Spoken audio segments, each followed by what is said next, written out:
क्या आप लोग जानते हैं कि सबसे ज्यादा कौन सी कंट्रीज में मैंगोज प्रोड्यूस होते हैं? या India is the largest country for producing mangoes. तो फिर जापान ने इंडिया मैंगोज बैन क्यों कर दिए, वो भी आफ्टर इंपोर्टिंग फॉर 20 years?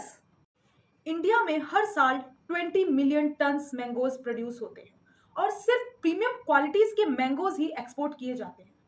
और जापान जैसी country which is specially known for food safety, pest control standards, quarantine. तो फिर आप लोग सोच रहे होंगे कि बैन क्यों किए। जापान हर साल अपनी इंस्पेक्शन टीम इंडिया भेजता है for checking vapour heat treatment. अब इस ट्रीटमेंट में होता क्या है, यहाँ पे मैंगोज को हॉट एयर ट्रीटमेंट दिया जाता है so that flies and paste will destroy without using any chemicals. But जब इस बार जापान की इंस्पेक्शन टीम ने उत्तर प्रदेश में रहमानपुर में इंस्पेक्शन किया तो फ्यूमिगेशन एंड डिसइंफेक्शन प्रोसीजर में कमी और लापरवाही आइडेंटिफाई की गई। इसलिए जापान ने 2026 के पूरे सीजन के लिए मैंगोज को बैन कर दिया।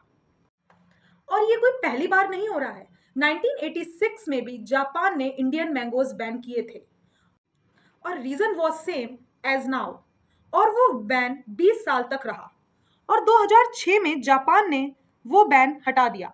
और फिर इंडिया ने जापान स्टैंडर्ड्स को मीट करने के लिए वेपर हीट ट्रीटमेंट बहुत अच्छे से बिल्ड किया।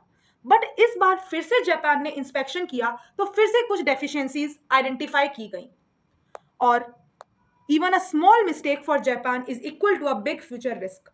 और इसका इफेक्ट पड़ा अल्फोंसो, लंगड़ा, अलग अलग तरीके के मैंगोज पे 20 to 30% एक्सपोर्ट विल डिक्रीज और इसी वजह से export rate of air cargo will increase from 250 per KG to 900 per KG.